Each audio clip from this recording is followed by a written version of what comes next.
Hi friends, this is Sasi Kumar Bairagi. This is my first video lesson. A very warm welcome to you all. आज मैं इस class में, इस lesson में आपको grammar की वे छोटी चीजें बताऊंगा जो कि इंग्लिश राइटिंग और स्पीकिंग के लिए बहुत आवश्यक होती है। जैसा कि बहुत लोगों का कहना होता है कि इंग्लिश स्पीकिंग के लिए ग्रामर की आवश्यकता नहीं होती है, परंतु मैं आप सबको बताना चाहूंगा कि यह पूर्णतः सत्य नहीं है। हाँ, हमें इंग्लिश स्पीकिंग या किसी भी भाषा को सीखने के लिए ग्रामर की आवश्यकता नहीं होती है। जैसा कि हमने अपने हिंदी को सीखने के लिए या हम छत्तीसगढ़ से बिलोंग करते हैं तो छत्तीसगढ़ी सीखने के लिए हमें ग्रामर नहीं पढ़ना पड़ा। उसी प्रकार यदि हम ऐसे स्थान में रहते जहां का एटमॉस्फेयर अंग्रेजी में होता, वहां का माहौल अंग्रेजी में होता, तो हमें अंग्रेजी सीखने के लिए ग्रामर की आवश्यकता नहीं होती। परंतु हम ऐसे जगह में रहते हैं जहां हमारे पास ऐसा माहौल नहीं है, ऐसा एटमॉस्फेयर नहीं है, इसलिए हमें बेसिक ग्रामर जो कि अंग्रेजी सीखने के लिए आवश्यक है उसको सीखना आवश्यक है, जिससे कि हम सेंटेंस फ्रेमिंग कर सकें और बोल सकें, लिख सकें, अपने विचारों को अभिव्यक्त कर सकें। फ्रेंड्स, मैं आप सबको अपने वीडियोस में वे छोटी बातों को बताऊंगा जो अंग्रेजी स्पीकिंग और राइटिंग के लिए बहुत आवश्यक होती है, और आप सबको उन छोटी बातों को ध्यान से सुनना है। हो सकता है आप जानते भी हों और फिर भी आप इस वीडियो लेसन्स में बने रहें ताकि ऐसा कोई भी पार्ट आपसे ना छूटे जो इंग्लिश स्पीकिंग और राइटिंग के लिए बहुत आवश्यक हो। फ्रेंड्स, यहाँ पर एक वाक्य है, आइए इसको पढ़ते हैं। I am playing cricket. I am playing cricket, इसका हिंदी का अर्थ होता है मैं क्रिकेट खेल रहा हूँ। फ्रेंड्स, यह एक कंप्लीट सेंटेंस है। इसमें वे सभी तत्व हैं जो एक पूर्ण वाक्य में होने चाहिए। तो आइए देखते हैं।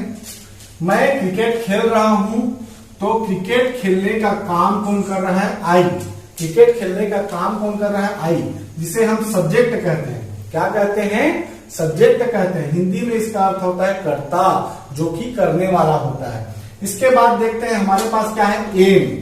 एम जो कि हेल्पिंग वर्ब होता है, जो कि किसी सेंटेंस को पूर्ण करने में सहायता करता है, हेल्प करता है, इसीलिए इसे हेल्पिंग वर्ब कहा जाता है और हिंदी में सहायक क्रिया कहा जाता है। फ्रेंड्स, उसके बाद है प्लेइंग, जो कि एक वर्ब है, काम है। यदि किसी वाक्य में कोई भी काम होता है उसे हम वर्ब कहते हैं। हिंदी में यदि हमें इसको पहचानना है तो हिंदी के शब्द के अंत में ना आता है, जैसे कि खाना, पीना, नहाना, दौड़ना, खेलना, तो हिंदी में ना आता है। हम जो काम है उसको वर्ब कहते हैं। इसके पश्चात हमारे पास आता है ऑब्जेक्ट, जो कि कर्म है। इसको हमें स्पेशल पढ़ने की आवश्यकता नहीं है, वो हम हमारे वाक्य में रहता है। जैसे कि आई एम प्लेइंग क्रिकेट, तो क्रिकेट ऑब्जेक्ट है। आई एम प्लेइंग हॉकी, तो हॉकी ऑब्जेक्ट है। आई एम रीडिंग बुक, तो बुक ऑब्जेक्ट होगा। फ्रेंड्स, जैसा कि आप देख पा रहे हैं, सर्वप्रथम हम सब्जेक्ट के टाइप्स के बारे में पढ़ेंगे। There are two kinds of subject. First होता है सिंगुलर सब्जेक्ट एंड सेकेंड होता है प्लूरल सब्जेक्ट। तो आज हम इन्हीं के बारे में पढ़ेंगे। पहले हम सिंगुलर सब्जेक्ट के बारे में देखते हैं। आपको एक चीज बता देना चाहूंगा, सिंगुलर सब्जेक्ट और प्लूरल सब्जेक्ट दोनों के 5-5 प्रकार होते हैं, 5-5 अवयव होते हैं। उसको हम देखेंगे। तो हम फर्स्ट देखते हैं सिंगुलर सब्जेक्ट। सिंगुलर सब्जेक्ट में आता है he, she, it, name and any singular. Plural subject में आता है I, we, you, they and any plural. जैसा कि आप सबको पता है, सिंगुलर मतलब एक और प्लूरल मतलब एक से अधिक। तो सिंगुलर में हम एक के बारे में पढ़ते हैं। जैसे आप ही का हिंदी मीनिंग भी जान सकते हैं, वह, लेकिन ये सिर्फ लड़कों के लिए संबोधन में आता है। ही मीन्स वह, लड़कों के संबोधन में आएगा।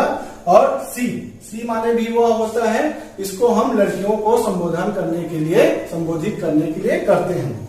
और इट माने यह, इसका उपयोग हम मनुष्य को छोड़ किसी भी जीव जंतु या कोई भी वस्तुओं के लिए कर सकते हैं।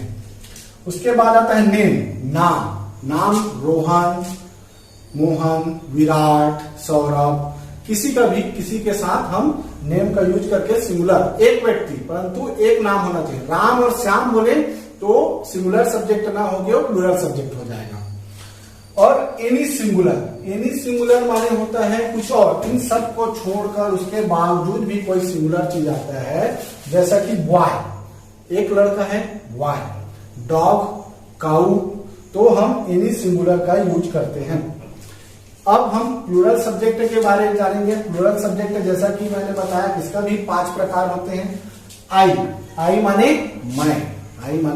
मैं, वी माने हम, जब हम समूह में होते हैं जिसमें आई भी इंक्लूड होता है, मैं भी इंक्लूड होता हूं, उसको बोलते हैं हम। यू माने तुम या आप के लिए हम यू का उपयोग करते हैं। दे माने वे, बहुत से लोग रहते हैं एक साथ, उन्हें हम दे से संबोधित करते हैं वे के लिए। एनी प्लूरल, इसको आप लोग देखेंगे, any singular, any plural. Any plural में वे आते हैं, जैसे यहाँ पर हमने बॉय पढ़ा था, लेकिन एक से ज्यादा लड़के हैं वहां पर तो बॉयज होंगे, एक से ज्यादा, जैसे डॉग है तो डॉग्स होंगे, काऊ है तो काउस होंगे, प्लेयर है तो प्लेयर्स होंगे। तो हम सब्जेक्ट के 2 प्रकार पढ़े हैं, singular subject and plural subject. आगे हम इनका आपको उदाहरण सहित भी बताएंगे। सिंगुलर सब्जेक्ट में हमारे पास 5 होते हैं, ही, सी, इट, नेम और any singular. And plural subject में भी हमारे पास 5 होते हैं, I, we, you, they and any plural. Friends, इस कॉन्सेप्ट को हम आसानी से समझने के लिए, इस सब्जेक्ट के प्रकार को आसानी से समझने के लिए हम ऐसा मान सकते हैं कि हमारा एक राइट हैंड है जो कि प्लूरल सब्जेक्ट है, और सिंगुलर सब्जेक्ट के लिए हमारा लेफ्ट हैंड है। जैसा कि आपको पता है सिंगुलर में एक वचन, तो हम इसको कमजोर मान सकते हैं। जिस प्रकार हम अपने लेफ्ट हैंड को राइट की अपेक्षा कमजोर मानते हैं, वैसा हम सिंगुलर सब्जेक्ट को लेफ्ट हैंड मान सकते हैं, प्लूरल को राइट हैंड मान सकते हैं। जैसा कि हम देखिए, लेफ्ट हैंड में हमारे 5 उंगलियां हैं और राइट हैंड में 5 उंगलियां हैं, तो लेफ्ट उंगली समझ सकते हैं हम इन सब को, he, she, it, name and any singular. And right में भी 5 है, तो इसको हम समझ सकते हैं I, we, you, they and any plural.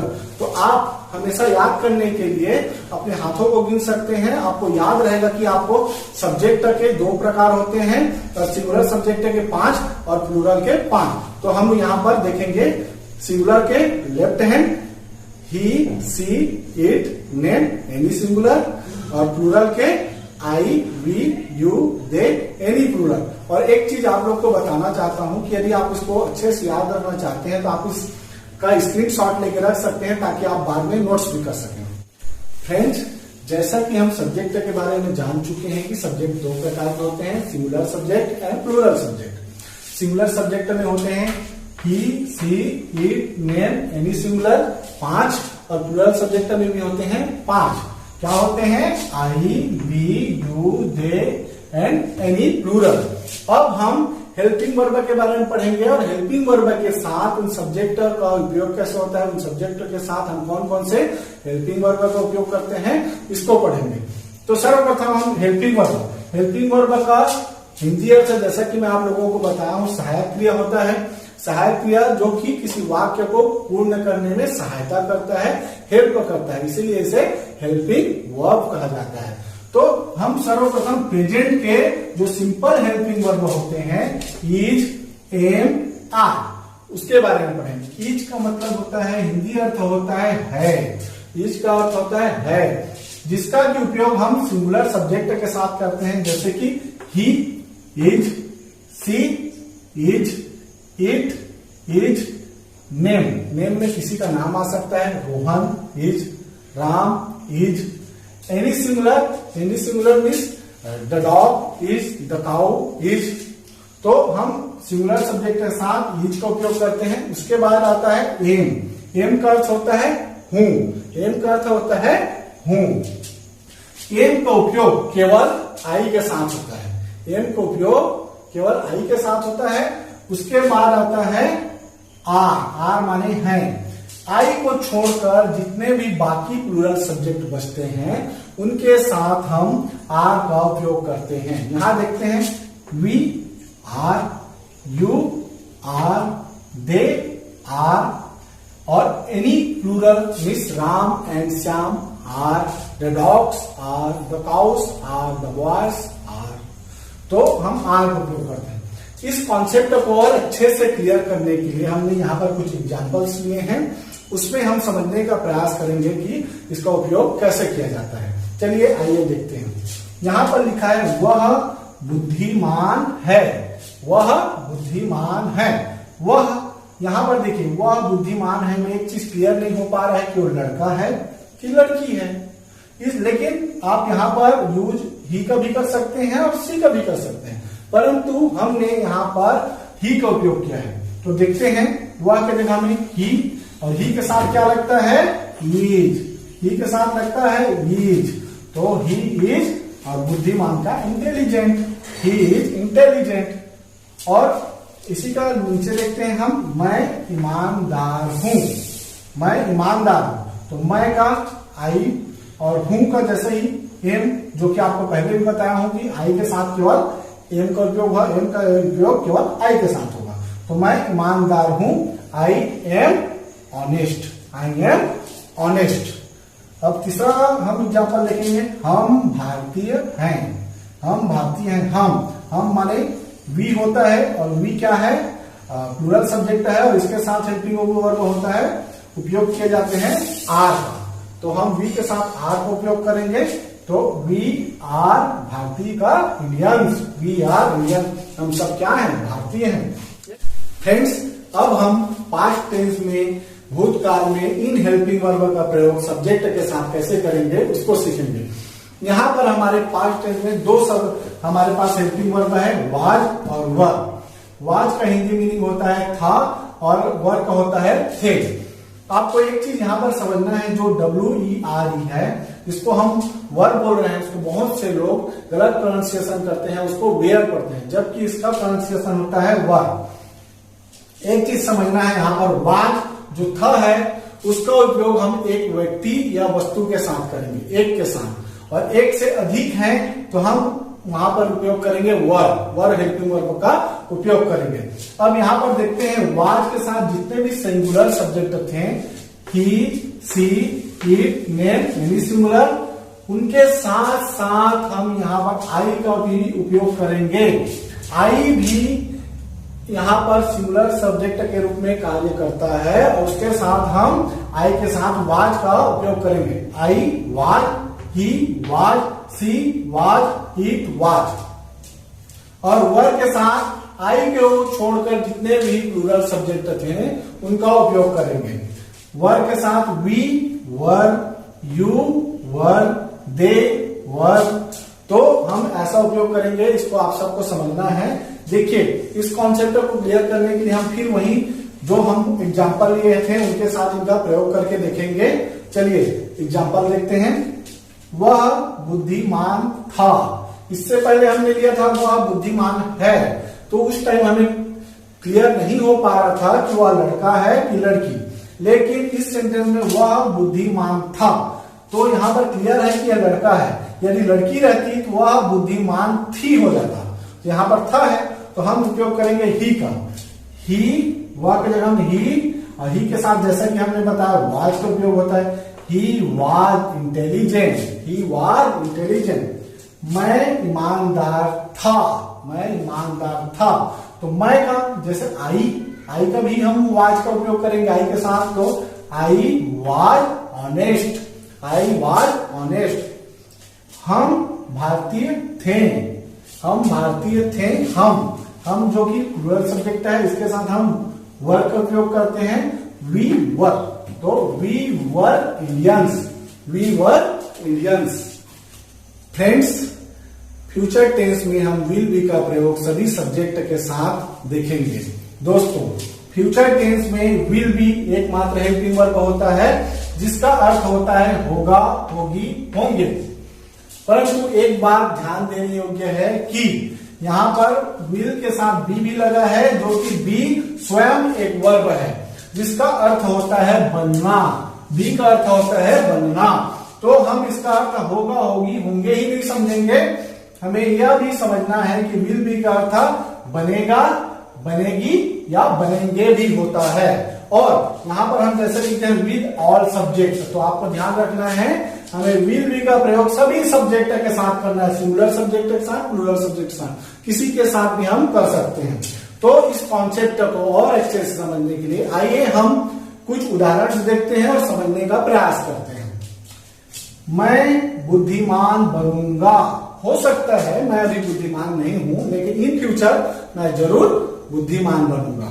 तो मैं बुद्धिमान बनूंगा, आई, और आप सबको पता है सभी सब्जेक्ट के साथ हमें विल बी का प्रयोग करना है। I will be intelligent, I will be intelligent.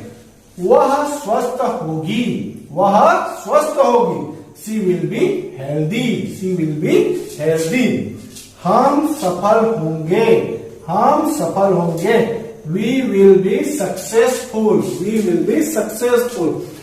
Friends, मैं आशा करता हूं कि आप सभी को यह वीडियो लेसन अच्छे से समझ आया होगा, और आप सबको बताना चाहता हूं कि हार्ड वर्क का दूसरा कोई और उपाय नहीं। यदि हम कुछ करना चाहते हैं, सीखना चाहते हैं, तो हमें मेहनत करनी पड़ेगी। बिना मेहनत के हम नहीं सीख सकते। तो मैं आप सब से उम्मीद करता हूं कि ऐसे आप सेंटेंसेस बनाएंगे, उनको ट्रांसलेट करेंगे, और सभी सब्जेक्ट के साथ आप उनके हेल्पिंग वर्ब का प्रयोग करके बनाने का प्रयास करेंगे। और इसी उम्मीद के साथ कि आप सीख रहे हैं और आगे अच्छे से और सीखेंगे। फ्रेंड्स, अगले वीडियो लेसन्स में हम सेंटेंस को कैसे बदलते हैं, अफर्मेटिव में, नेगेटिव में, इंट्रोगेटिव में, इंट्रोनेगेटिव में, इसके बारे में सीखेंगे, और आपको बारीकी के साथ कैसे सीखना है उसको बताएंगे, और आपको यहाँ पर बहुत सारे एग्जाम्पल के थ्रू समझाने का प्रयास करेंगे। आशा करते हैं कि आपको यह वीडियो अच्छा लगा होगा। Thank you very much. यदि आपको यह वीडियो अच्छा लगा तो कृपया इस चैनल को सब्सक्राइब करें और बेल आइकन को जरूर प्रेस करें। Thank you very much.